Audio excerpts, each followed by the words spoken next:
saying is he is 6% ahead, okay? Single digits. Single digits. Why? Because everybody's focusing on the personal attack. People aren't focusing on the issues that matter to the voters. With your percentages, because I want people to really understand. So last hour we looked at several polls. We do the politics average on that.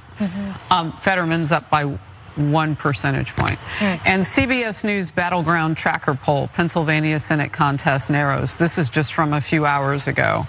The most recent polling has them at barely 2, just under 2. And that Fetterman was up by 5 points last month.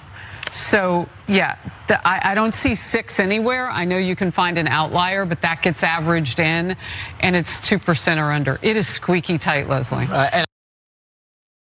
That is Harris Faulkner. She's one of the straight news people over on Fox. She's not there to just give you conservative ideology. She's there to call balls and strikes. And she had an issue with the first woman who talked about this 6-point lead of Fetterman. She was not going to let that stand. Where the hell did you find that? I don't see that literally anywhere. Well, look, I don't know. Maybe the first woman does her research somewhere else. Maybe she saw it, for instance, on that program just a few minutes earlier, because that's where the result came from. On that show, they put up what I'm gonna say is a 30-foot long graphic of Fetterman up 6 points over Oz. And apparently, the first woman is the only one paying attention to that, I guess. No, look, the issue with this isn't that Harris Faulkner's overall point isn't accurate. The aggregate of all of the polls does have them being close. But if you look at this, you'll see that overall, yes, close and closer than it was, but literally every one of these polls is either tied or Fetterman is up. So I think it's acceptable to point out that Fetterman is leading, and it was the condescending nature of it. She held up her finger and said, now, I just wanna make sure that people understand. I don't know where you got this outlier. It was CNN, it was presented on your show, which you apparently don't watch. Literally, as you're sitting on the couch, you don't watch the show. So I don't know, just don't present it as such a like she is supposed to just be a journalist, a neutral arbiter of the truth. That's what they would say. I think that's BS. I don't think it actually exists.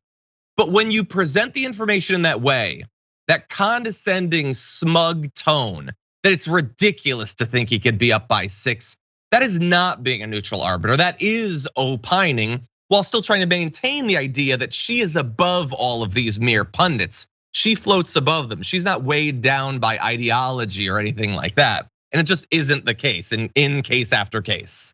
By the way, that huge 30-foot screen, I would love to play some NBA 2K23 on that. That one looks great. Cool. We'll hook that up later. But also, when it comes to this, the condescending nature, the reason behind that energy that Harris Faulkner wanted to push was to make sure anyone else, if you have any kind of an original thought, maybe you see something that doesn't make sense in the propaganda that they're pushing, it kind of pushes back on you to be like, maybe I shouldn't say it because that last lady got her head kind of bitten off trying to state some reality that we just saw. Which things should I say that doesn't match up? Well, okay, the programming doesn't like that point, so I won't make that point. And this is just a normal conversation. If you come to someone so aggressively, you're hoping everyone else is put on notice. We're not gonna take any of this truth telling around here. This is not what we do. In fact, I'm gonna say, where the hell did you get that from? And you can't say, your show. Yeah. You can't. 9 minutes earlier. Exactly. It's so endlessly condescending. And the point of the show is not to make sure that people watching it know what's really going on, which is fairly that it's a close race. Kayleigh McEnany kept responding to her saying it was 6 points, was saying single digits. It's to reassure the audience.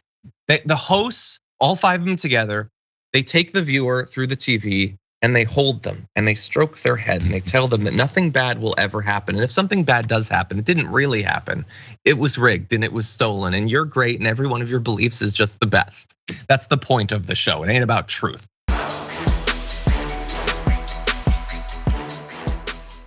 For more political news, breakdowns, interviews, stories of activism, and me trying my hardest to care about the occasional big celebrity news story, subscribe to our YouTube channel at youtube.com/The Damage Report. And you can ring the bell wherever it is so you don't miss anything.